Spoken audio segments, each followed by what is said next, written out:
All right, for this one, I got a request to go over our right hand and where we're supposed to place it over the strings.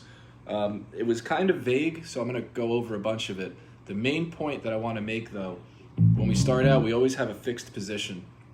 I don't really like that because we're going to get away from that eventually, so why not start right from the beginning? What I mean by a fixed position is we usually just keep it here on the pickup and we don't move our thumb. And then we just go about our whole day or whatever we're doing. What I like to do is moving our thumb across the strings to keep it muted. And it's a habit to really get into. Right there. Now my thumb is here on the A string. And if you can see it, it's also back down on the E. So these strings, they're not going to ring out, they're not going to rumble or anything like that. You might not notice it if you're playing live or just, practicing or whatever, but when you start recording in a studio, or not even a studio nowadays, just even on any computer or anything like that, you're going to hear rumbling from the low string, especially on a 5 string, and even more so on a 6 string.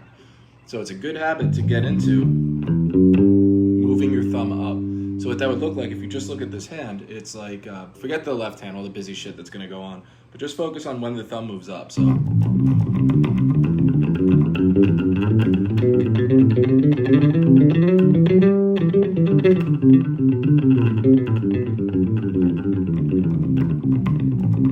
right there, it moves up and then back down. When to know to do that is when you're going to be playing from the D and the G string. It takes some thought at first, but it becomes second nature.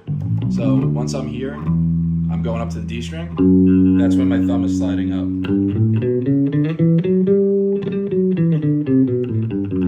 And then inversely, it comes back down when I know I'm hitting the A string. And then also with the G, I kind of float, personally, I float my thumb just above it. I don't really dig down on the pickup too much anymore. If I'm playing in a hard rock band or a metal band or something, yeah, I'll definitely dig in here. And it'll pretty much stay there because I'm not going to get in the upper register too much. The other way of showing that, like in a song, instead of scales, I could use Rancid with Journey to the End of the East Bay. Even though it's with a pick, you could play anything. It's really good to practice for it. So just again, watch the thumb and how it moves. It starts out on C on the A string. So my thumb is going to already start out just resting on the E. It's not even going to start down here. There's no reason for it. So I just start here.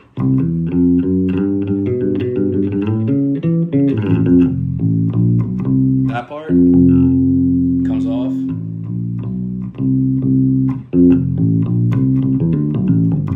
And that's it. Then right back to the E.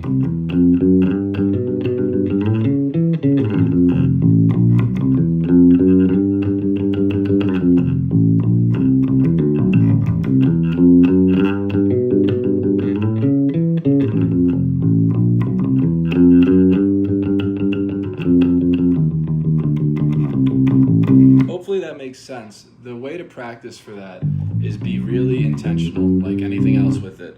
And if you're moving up, move your thumb up. It's going to be really awkward at first because you're going to be doing all this. That's why I recommend playing something simple. If you're going to play the Ramones, like just getting into that fixed position, or move it up to the start on the A string.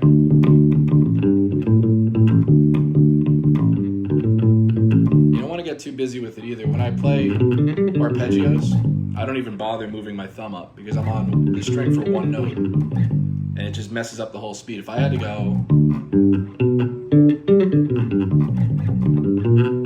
it screws it up naturally. I could do it. But by the time the string is going to be ringing out, I'm playing that string. So for that, it's irrelevant. And that's what I basically have for it. Hopefully that helps. If there's any questions, leave it in the comments. Like and subscribe if you haven't already.